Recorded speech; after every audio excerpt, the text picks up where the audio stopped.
پوجا پاٹ کی کتاب نہیں ہے، بلکہ یہ ایک نظام زندگی کا ایک پورا چارٹر ہے جو اللہ رب العزت نے اتارا ہے۔ اور اس سورہ مبارکہ کے اندر جو مدنی سورہ ہے، اس کے اندر اللہ رب العزت نے احکامات بیان فرمائے۔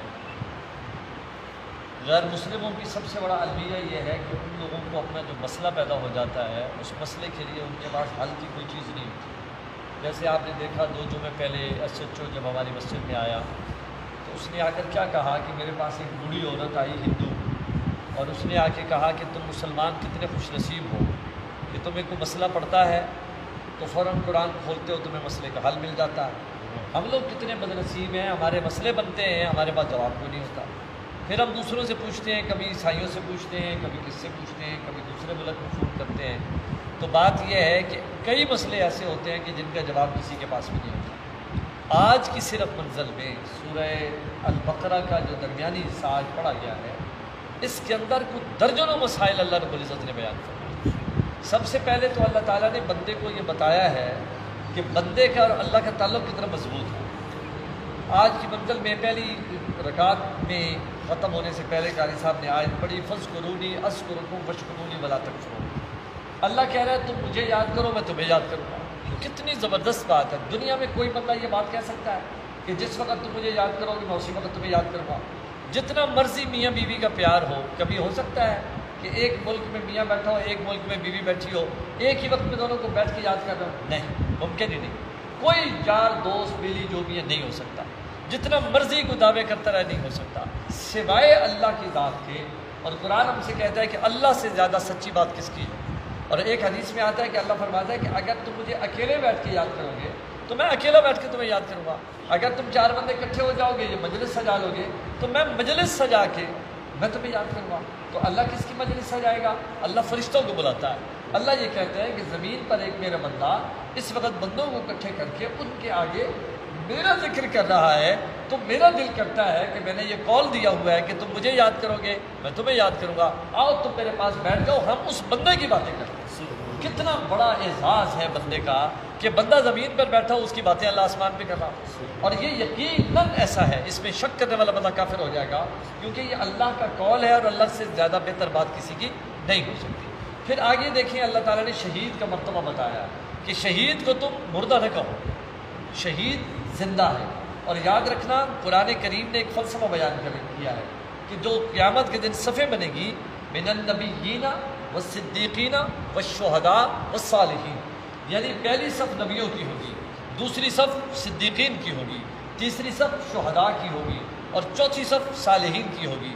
بھائی دیکھیں، ہم اور آپ نبی تو بن نہیں سکتے، ہم اور آپ صدیقیت کے مقام پہ بھی نہیں پہنچ سکتے، اور ہم اور آپ اندر سے شہید بھی نہیں ہونا چاہتے، تو یار کم سے کم اتنی محنت تو کرنی چاہیے کہ اللہ ہمارا شمار صالحین میں کر دے۔ صالحین سے مراد ہے اللہ کے پسندیدہ لوگ، نیکوکار لوگ جو نیکی کو خوشی سے کرنے والے ہوتے ہیں، ان کی چوتھی صف ہوگی۔ تو جملہ جو میں آپ کو دینا چاہتا ہوں وہ یہ ہے کہ اگر تیسری صف میں کھڑے ہوئے بندے کو اللہ کہہ رہا ہے کہ ان کو تم مردہ نہ کہو، تو جو پہلی صف پہ کھڑے ہیں ان کا پھر کیا مقام ہوگا؟ وہ مقام انبیاء جو ہے، یاد رکھیں ہر نبی اپنی قبر کے اندر زندہ حیات موجود ہے، اور سب سے زیادہ اعلیٰ ترین حیات سے جو اس وقت فیض یاب ہے وہ جناب امام الانبیاء محمد رسول اللہ صلی اللہ علیہ وسلم ہے۔ ان کی جو دنیا سے پردہ فرمانا ہے، اس کے لیے لفظ موت بھی استعمال نہیں کیا جا سکتا، اس کے لیے لفظ یہ ہم استعمال کرتے ہیں کہ انہوں نے دنیا سے پردہ فرمایا، انہوں نے دنیا سے پردہ فرمایا۔ اور یہاں میں ویسے آپ کو بتاتا چلوں، یاد رکھیں تاریخ اسلام پڑھ کے دیکھ لیں، رسول اللہ صلی اللہ علیہ وسلم کا جنازہ نہیں ہوا، کوئی امام نہیں بنا، کسی نے پیچھے کھڑے ہو کر یہ تکبیر نہیں پڑھی کہ اللہم اغفر لحینا ومیتنا وشاہدنا، نہیں کہا۔ تو پھر کیا تھا وہاں؟ حکم یہ تھا کہ حضور کا جو روضہ ہے، یہ بی بی سیدہ عائشہ صدیقہ رضی اللہ عنہ کا حجرہ تھا، اسی حجرے کے اندر رسول اللہ صلی اللہ علیہ وسلم کا جسد پاک موجود تھا، یہی اندر ان کی تدفین ہوئی، اور ان کا جسم مبارک باہر پنڈال میں نہیں رکھا گیا تھا، اندر ہی رکھنا تھا، کیونکہ یہ بھی اللہ کا قول ہے کہ جہاں میرا کوئی نبی دم دیتا ہے اسی جگہ پر اس کا مزار بنتا، اس کو شفٹ نہیں کیا جاتا۔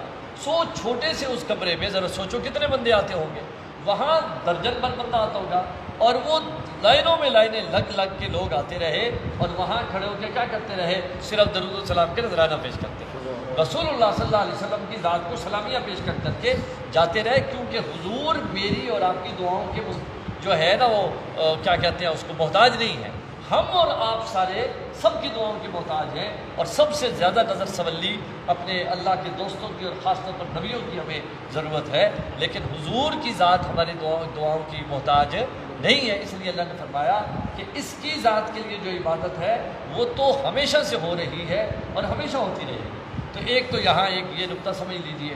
پھر آگے اللہ رب العزت نے بے شمار موضوعات ارشاد فرمائے، جو بڑے بڑے موضوعات اس کے اندر تھے۔ ایک یہ تھا کہ جب کبھی صحابہ کرام حضور کی خدمت میں آ کر کوئی فقہی مسئلہ پوچھتے تو ظاہر ہے کہ حضور کا اپنا گھڑا ہوا دین تو نہیں ہے، جیسے ہماری عادت ہے کہ کوئی بندہ پوچھنے کے لیے آ جائے ہم فوراً جواب دے دیتے ہیں۔ حالانکہ جتنا بڑا کوئی عالم ہوتا ہے وہ کہتا ہے بھائی تمہاری بات میں نے سن لی ہے، میرے ذہن میں ہے صحیح، لیکن میں ایک دفعہ پڑھ لوں، تازہ کر لوں، پھر میں تمہیں جواب دوں۔ اور جو جتنا جاہل ہوتا ہے وہ ٹھک سے گلی محلے میں بیٹھا ہوا بندہ فوراً جواب دے دیتا ہے، دکان کے تھڑے میں بیٹھا ہوا بندہ بیٹھے بیٹھے مفتی بن جاتا ہے۔ تو یاد رکھیں جس شاخ پہ جتنا پھل لگا ہوتا ہے وہ اتنی جھکی ہوتی ہے، اور جو خالی بھانڈا ہوتا ہے وہ کھڑکتا رہتا ہے۔ تو حضور فوراً جواب نہیں دیتے تھے، جواب نہیں دیتے تھے، خاموشی اختیار کر کر۔ پھر اللہ رب العزت نے اپنی مشیت سے سارے سوالوں کے جواب بھیجے، ان میں سے 8-10 سوالوں کے جواب آج موجود تھے، جن میں سے یہ پوچھا گیا تھا کہ یہ جو چاند کی تاریخیں گھٹتی بڑھتی ہیں ان کا کیا مطلب ہے؟ پھر پوچھا گیا تھا کہ یہ ہم اللہ کے راستے میں کیا خرچ کریں؟ پھر پوچھا گیا یہ جو قتل ہو جاتا ہے اس کا معاملہ کیا ہے؟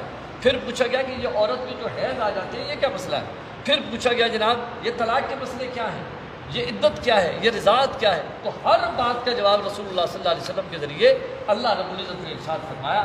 اور یاد رکھیں جس طرح نکاح ایک تعلق کو جوڑنے کا سبب بنتا ہے، میرے نبی کا ارشاد ہے کہ النکاح من سنتی فمن رغب عن سنتی فلیس منی، نکاح میری سنت ہے اور جو کوئی میری سنت سے منہ موڑے گا وہ ہم میں سے نہیں ہے۔ اچھا بھائی نکاح ہو گیا، اب نکاح کے بعد مسئلہ بن گیا، وہ دونوں ہی بالکل الٹے مزاج کے ہیں، وہ چل ہی نہیں سکتے۔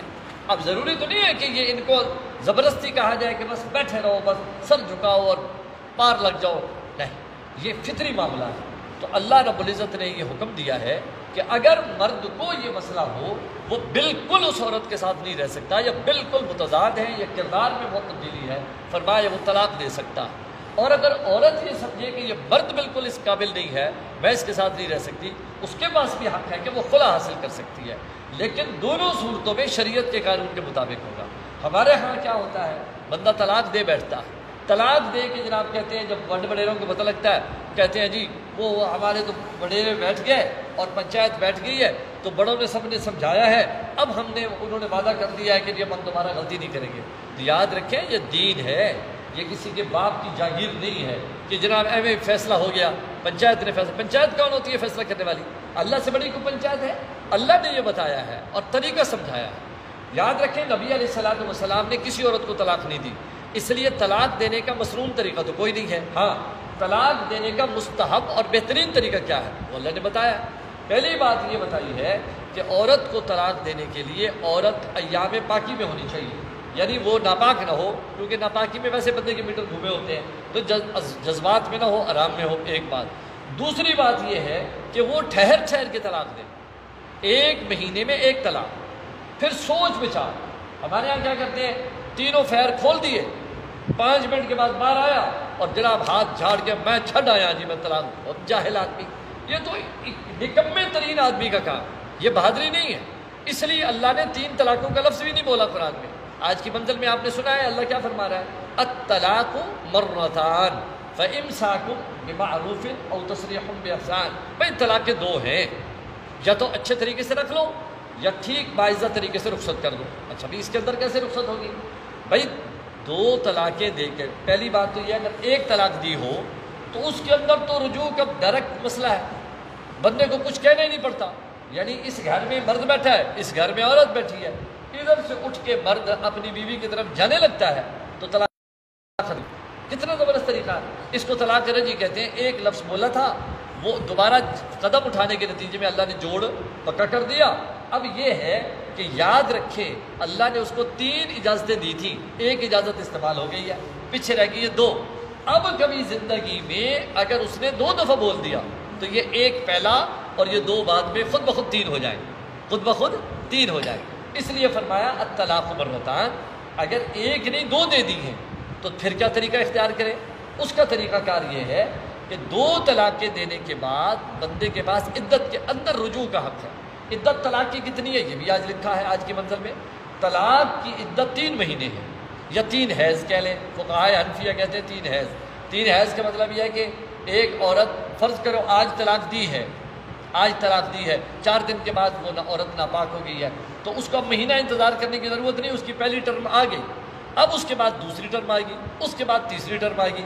ان تینوں کے درمیان میں وہ بندہ اس عورت کے پاس آئے، اسے کہے کہ غلطی ہو گئی، ہمیں اکٹھا رہنا چاہیے، اور وہاں خاندان کے 2 بندے گواہ بیٹھے ہوں، صرف تجدید نکاح کرنے سے ان کا نکاح بحال ہو جائے گا۔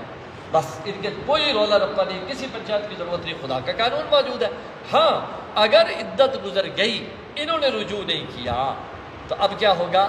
اب ان پر طلاق پھنس گئی، اب مسئلہ خراب ہو گیا، اب خود بخود 3 ہو جائے گی۔ اس لیے فرمایا بس زیادہ سے زیادہ 2 کا ہی حق استعمال کیا کریں، 3 کا استعمال کر کے بندہ پھنس جاتا ہے۔ یاد رکھیں 3 دفعہ بولا بہت سارے لوگوں کو بغالتا ہے۔ بغالتا یہ ہے کہ جناب اس نے تو ایک ہی جگہ پہ بیٹھ کر ایک ہی نشست میں یا ایک ہی سانس میں کہا تھا۔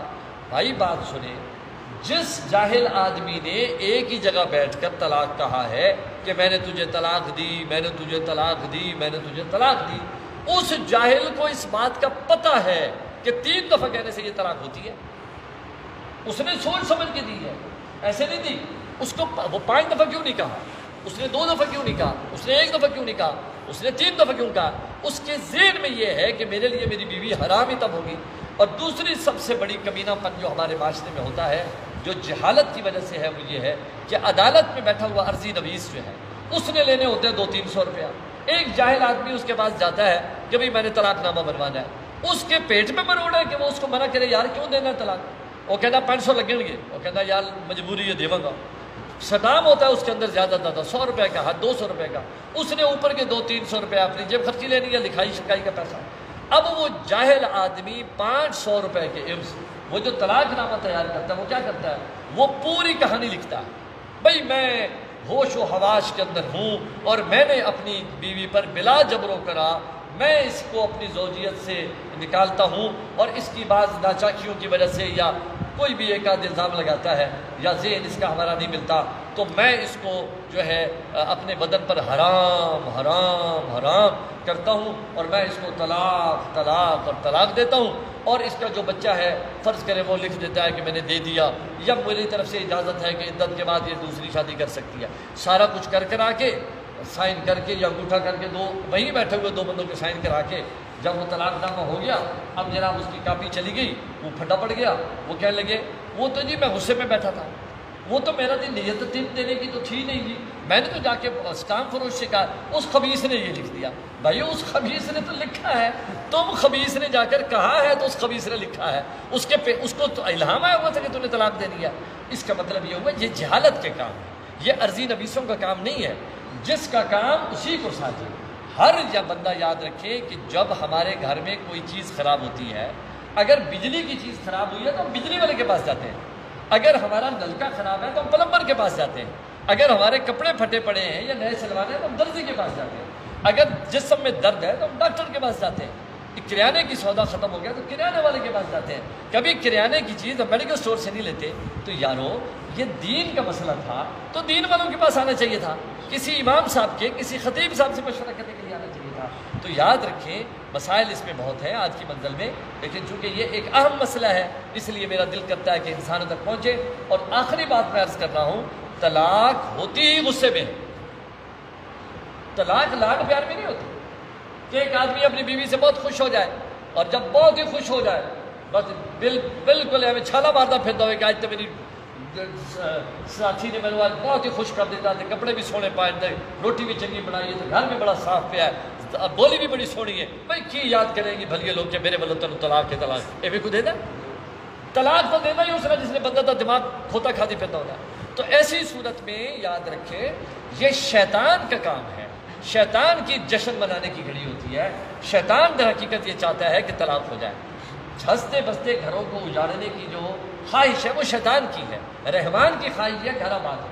اور ایک جملہ سن لیں، جب زمین پر میاں بیوی خوش ہو کے وقت گزارتے ہیں، آپس میں ہنستے کھیلتے ہیں، کوئی بھی لاڈ پیار کی بات کرتے ہیں، اللہ کی قسم جنتی بھی خوش ہو رہے ہو، جنت کے اندر لوگ دعائیں دے رہے ہوتے ہیں، واہ بھائی واہ، حلال کی بنیاد پر، یہ ایک حلال کا حضور کا امتی ہے، حلال کی ایک عورت ہے، دونوں خوشگوار زندگی گزار رہے ہیں۔ اور جہاں لڑائی جھگڑا ہو رہا ہوتا ہے، گالی گلوچ ہو رہی ہوتی ہے، وہاں صرف شیطان بیٹھ کے تالیاں بجا رہا ہوتا ہے، اللہ اور اس کے فرشتے اور باقی اداس بیٹھے ہوتے ہیں کہ دیکھو اس جاہل کو ہم نے حلال دیا ہے، یہ پاگل ہے، حرام کے پیچھے بھاگتا ہے اور اپنی بیوی کے ساتھ لڑتا ہے۔ تو آج دعا کرتے ہیں اللہ تعالیٰ سے۔ اسی طرح رضاعت کا مسئلہ آج بیان ہوا ہے کہ رضاعت کی مدت یعنی دودھ پلائی کی مدت جو ہے وہ 2 سال ہے۔ اس کے علاوہ دیگر بھی کئی مسائل ہیں، انشاءاللہ کل کی مدت کے ساتھ ان کو بیان کروں گا۔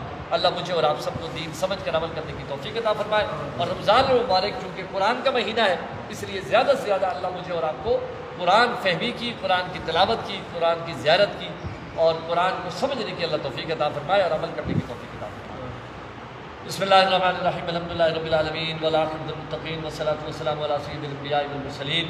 یا اللہ تیری توفیق سے، تیری مہربانی سے، تیری اجازت سے تیرے گھر میں بیٹھ کر ہم نے تیرا کلام سنا ہے، تراویح میں بھی، اس تراویح میں ہم نے ہمارا سنا ہے۔ یا اللہ بچوں کا پڑھنا ہم سب کا سننا قبول و منظور فرما، اور یا اللہ یہ چونکہ تیرا کلام ہے، اس کے اندر گفتگو ہے، باتیں ہیں اور ہمارے مطلب کے احکامات ہیں، یا اللہ ان کو سمجھنے کی ہمیں توفیق عطا فرما، سمجھ کر عمل کرنے کی توفیق عطا فرما، اور یہ قرآن اور رمضان یا اللہ ہمارے اس حق میں سفارش کرنے والا بنا، ان کی ناراضگی سے یا اللہ ہمیں محفوظ فرما، اور پوری روئے زمین پر جہاں کہیں بھی تلاوت کلام ہو رہی ہے، ذکر اذکار میں لوگ مشغول ہیں، یا اللہ سب کی زندگیوں کی حفاظت فرما، ہمارے وطن کی خیر فرما، اہل وطن کی خیر فرما، بیدک الخیر انک علی کل شیء قدیر۔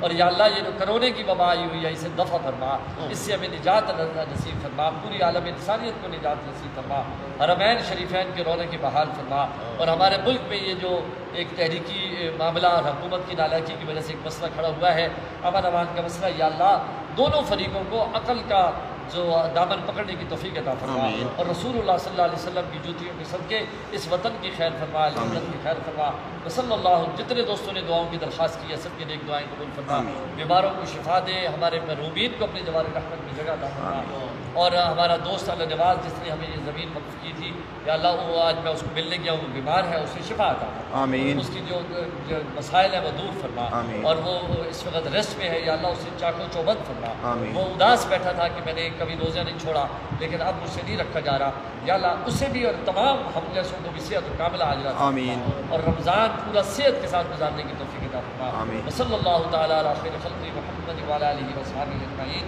آمین برحمتک۔